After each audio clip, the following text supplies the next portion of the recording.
Hello friends, welcome to Gardening with Creekside. I am Jenny. Today we're going to have a little bit of a kind of informal behind the scenes showing you what happens at the nursery on a typical day. I say typical because there really is no typical day here at the nursery.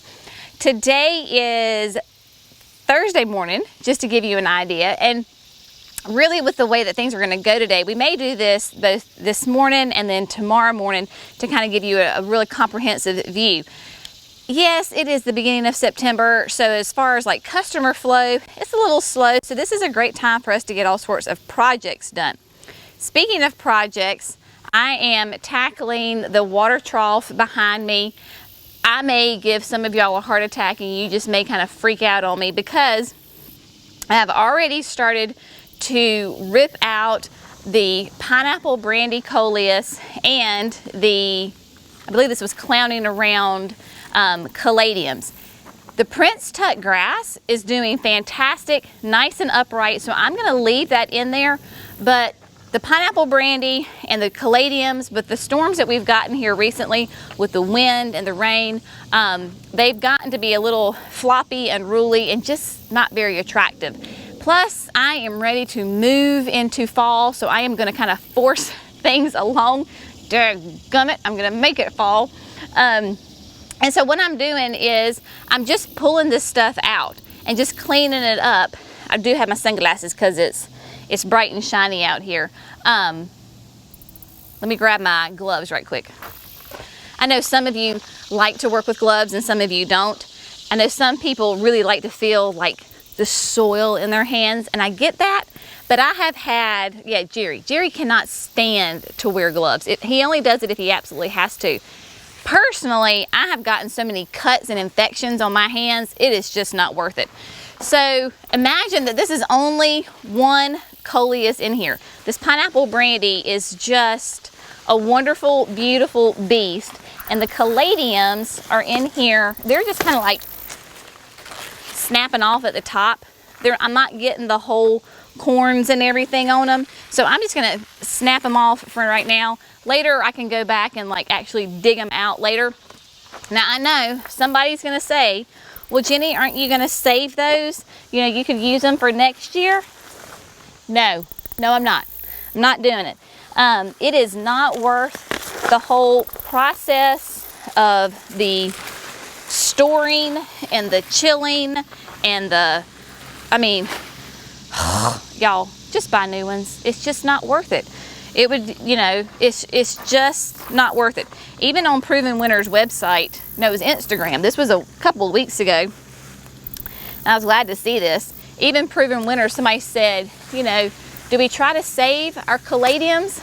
And they said, no, it is not worth it because of all of the different processes you have to go through to get them to go dormant and then fake them out, get them the right kind of food, get them all the right kind of storage in order to perform the next year. It's not worth it. So, answering that question, no, I'm not saving them. Now, on the bottom of the Prince Tut, you've got some dead foliage. That pretty much just pulls out. I did have, let's see if you can see, let me pull this caladium out first. It's amazing how much this planter has grown this year. I think we've got pictures of it throughout the season as it's grown, so we'll be sure and show those to you. But blessed, the black foliage right here is gold dust. Now the only reason really that I think that it has turned black is because the caladiums and the coleus covered it up, so it wasn't able to get the sun that it needed to survive. So we're just cleaning all this up. Prince Tut is a great grass. It is a water hog, so you cannot overwater it. You can actually use it in pond features, water features, standing water. Really, you cannot overwater this thing. And we only have 3 in there, and they're doing great. So what I'm going to do is probably find either some mums or some begonias, something that I'm going to fill in here, but it's all going to be very low. So that's why I say mums or the double up begonias, because they're low and mounded and they'll kind of fill in these pockets right here, I may only need 2 because this grass is kind of coming down a little bit and hiding. So I'll get this cleaned up, then I'll go walk around the nursery and figure out exactly what I'm going to put in there. Fall, I just keep it simple. Neat and tidy is better than overgrown and cluttered looking. So that's what we're going to do. Now, to give you a preview of the day, I do know that we have a delivery of aquapots coming today. So the tractor trailer will be here, who knows, sometime today with that delivery. We've got perennials coming from Walter's Gardens. We've got to bring down some plants and mums from the production area down here. But you know, this is Gardening with Creekside. You never know where the day is going to take us. So just hang on and enjoy the ride. One of the big projects that we're going to start working on, hopefully today, is tearing down, begin the deconstruction of the 2 greenhouses behind us. And why are we doing that? Well, we're doing that because we're going to put a new one up. Yeah. So the size, what size are these? They're 22 by 48. So they're 22 wide, 48 long, and the new gutter connected greenhouse is going to be 48 long, same depth, but 48 wide. So it'll take up the whole from this corner to that corner. It'll take up that whole corner, but you're also gaining the space like right up against the end of the greenhouse, because the greenhouse will be 12 feet tall. You can see where this thing is curved over. You lose headway. He has to use my mic, so that's why I'm pointing to my chest. It's all good. He can't turn his head.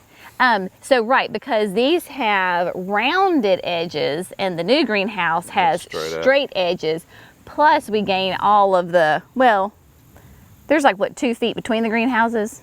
So there's about 2 feet gap, just enough for a person to walk between them.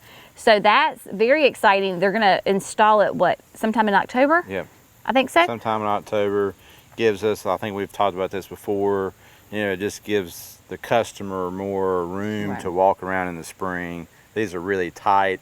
Most of the time it's either a 1 or 2 aisle walk, and it's really like a 1 person down the aisle. Right, and it can feel a little claustrophobic. It was already claustrophobic to begin with, and then COVID hit, and in 2020 we didn't allow anybody in there, which then we realized was such a mental relief for us, because we didn't have to worry about people being in there, you know, where they're going to be too many people or... Yeah, so then we're trying to pull plants out during the spring, and you know, the spring here in North Carolina is up and down like a yo-yo with temperatures. So it'll be nice to be able to keep coleus in the greenhouse. Because these sides will be retractable.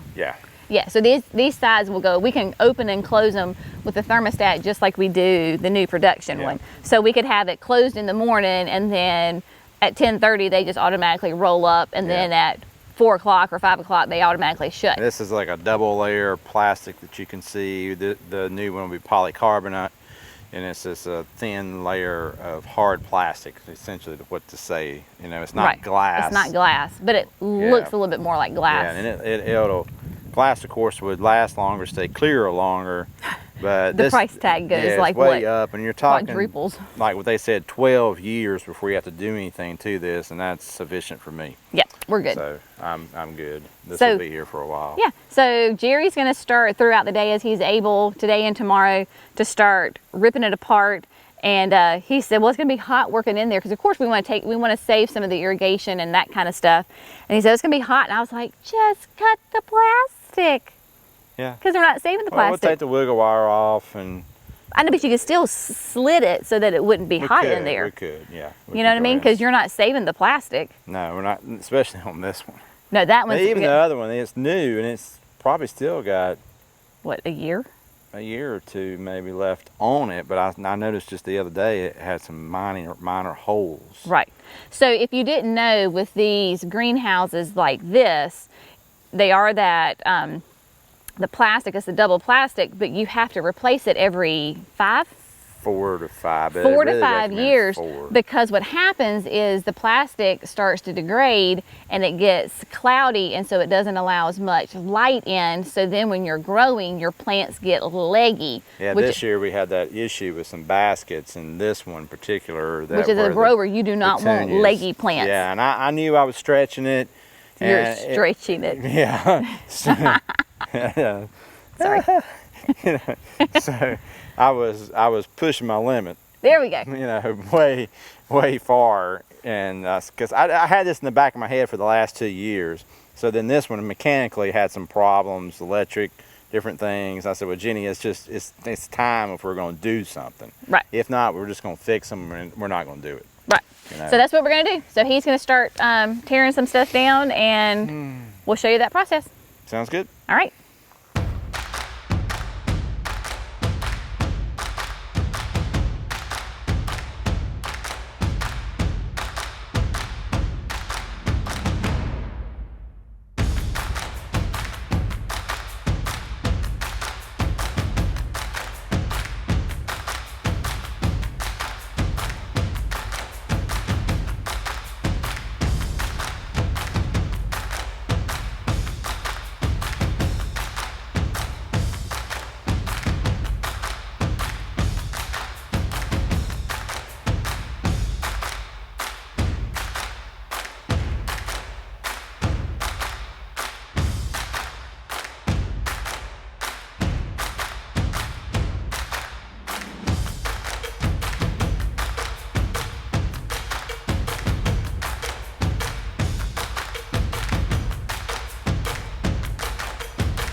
Hello friends, I have no idea where the video last left off, but here we are at the end of the day on a Friday. It has proven to be quite a very productive day. As you can see behind me, the greenhouse is, she's just, no, you can't see. All right, Christine can, yes, maybe, we're pivoting. Look at that. So Christine is behind the camera right now. Yes, so the greenhouse is just a shell of what she used to be. No, so it is, we took all the plastic off, it is down, we're starting to get it piece by piece. That was the easy part. Then we'll have to take all of the metal parts apart. But yeah, so we're going to do that for both of these greenhouses and get them stored away, because I believe installation of the next greenhouse is going to be, the new greenhouse is going to be sometime in October. So we've got to have those gone, and Jerry's got to do a little bit of regrading and then reworking some electricity and irrigation. So that's what's going on there. And then on the other side right here, because it is now officially in mum season, he's going, bless him. He wanted to make sure he wasn't gonna disturb the video. Say goodbye. So what we did was, somebody got the great idea, was not me. I believe maybe it was Christine. Jerry's Okay, so it was Jerry's idea. I wasn't down here, I was watering, but they got the idea to bring all the mums, like all the hundreds of whatever mums we have from the production lot down here to the nursery. That way people can shop the entire selection of mums.